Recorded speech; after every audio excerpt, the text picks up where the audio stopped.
जैसे कि मैं आपको पहले ही बोल चुका हूँ कि मैं अपनी गर्लफ्रेंड वाली स्टोरी बताऊंगा, ये बोल के रखा हूँ तो बताना ही पड़ेगा ना भाई। तो ये उन दिन की बात है जब मैं स्कूल में था, और जैसे कि मैं बता चुका हूँ कि मैं हैवी बॉडी वाला इंसान हूँ। No no no. तो मेरी तो कोई उतनी खास थी भी नहीं, पर एक थी मेरे शुरुआत में, वो मेरे घर से कुछ दूर में रहती थी। अभी प्रेजेंस में उसके बच्चे भी हैं जो मुझे कभी कभी मामा बोलते हैं। इस गर्लफ्रेंड के साथ तो मेरा कुछ नहीं हुआ। अच्छा, ठीक है, समझ गया। वो शायद जब छोटी थी 18 साल की, तभी से वह किसी और से प्रेम प्रसंग में उसका इलू इलू चल रहा था। और मैं जब उसके साथ था वन साइड रिलेशन में, तब ही मुझे पता चला कि मेरा नंबर तो है ही नहीं, मैं तो लाइन में भी नहीं हूँ। फिर क्या था, हम लड़के ऐसे ही तो भाग नहीं सकते। तो मैंने उसको अपने दिल की बात बताई फिर, और वो कुछ नहीं बोली ठीक से। मुझे लगा कि समझदार को इशारा ही काफी है, और मैं वहां से रिजेक्ट होकर निकल गया। और मैं वहां से रिजेक्ट होकर निकल गया, और मेरा एक नियम है कि थूक के चाटने का नहीं, और चाटना ही था तो थूका क्यों। इसका मतलब यह है कि उसने नहीं बोला तो वहां से चुपचाप निकलने का, राजा वहां टाइम बर्बाद करने का नहीं। और उसके बाद वो जब मुझसे मिलती तो मुस्कुराती और चले जाती। और मैं इससे पहले मेरे फ्रेंड से भी बात बोलने को बोला था कि मेरा बात बना दो, पर मेरा काम कहीं से भी नहीं बना। उल्टा इस काम के लिए मेरे पैसा वेस्ट हो गया। काम तो कुछ हुआ नहीं, पर उन लोगों ने मेरे ही सामने खूब खाया पिया। ये देख मेरे दिल में क्या बीती मैं ही जान रहा हूँ। पर समय के साथ मैं उसे भी भूल गया और अपने जीवन में आगे बढ़ता चला गया। पर मैं उसके नाम से रोना धोना नहीं किया, क्योंकि हम दोनों इतने करीब भी नहीं आए थे। फिर मैं अपने जीवन में वापस लौट खुश रहने लगा, जैसे कि कुछ हुआ ही ना हो। यदि आप हमारे चैनल पर नए हैं तो वीडियो को लाइक और चैनल को सब्सक्राइब कर दे, जिससे आने वाली वीडियो की नोटिफिकेशन आपको मिलती रहे टाइम टू टाइम। फिर कुछ दिन बाद स्कूल जाना आना चालू हुआ, और मैं दोस्तों से मिलना जुलना टान खींचाई। इसके बाद तो और ही भूल गया उसको, जैसे कि कभी कुछ हुआ ही नहीं था। लास्ट में एक नोट्स देता हूँ भाई, जब भी आपको लगे कि डिप्रेशन में हो या ज्यादा चिंता हो, तो अपने दोस्तों के साथ घूमने निकल जाओ या एक छोटा ट्रिप पे निकल जाओ, पर आप थोड़ा सा घूमने जरूर निकले। प्रॉब्लम ज्यादा लोगों को बताना इसका सॉल्यूशन नहीं है। ऐसे करने से सिर्फ आपका मजाक बनेगा। या तो अपनी प्रॉब्लम मत बताओ, या ऐसे इंसान को बताओ जो आपको समझे, ना कि आपका मजाक बनाए। और ये तो करना ही नहीं है कि व्हाट्सएप में स्टेटस लगाए घूम रहे हैं, ये सबसे गंदा चीज है। इससे भी आप ही का मजाक बनता है। ज्यादा ज्ञान नहीं देते हुए हम आगे बढ़ते हैं। और इसके कुछ दिन बाद मुझे स्कूल में एक लड़की ही पसंद आ जाती है। मैं उसके पीछे पागल, बाद में पता चला कि वो मेरी सीनियर है। अब जब पसंद ही आ गई तो क्या सीनियर जूनियर।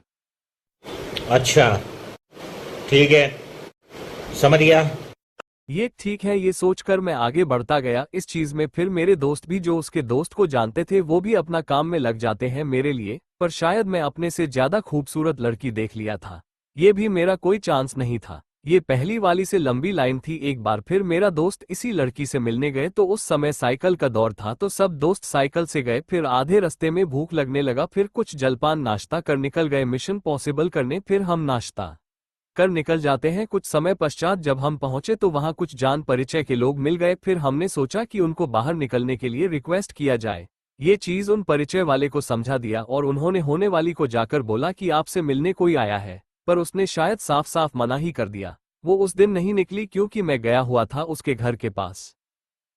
जैसे कि आपको पता ही है कि मैं उसका जूनियर हूं, तो वो मुझे ढूंढते आ गई थी कि कौन है करके। पर मैं उसके अगले दिन स्कूल ही नहीं गया था। फिर अगले दिन मैं उससे मिला, मतलब उनको देख, तब तक मामला ठंडा हो चुका था। पर वो कुछ नहीं बोली, मुझे इंसल्ट भी नहीं हुआ, और मैं बच गया। अभी तक ये बात मेरे स्कूल फ्रेंड्स को भी नहीं पता था कि क्या हो रहा है, क्या मैटर है।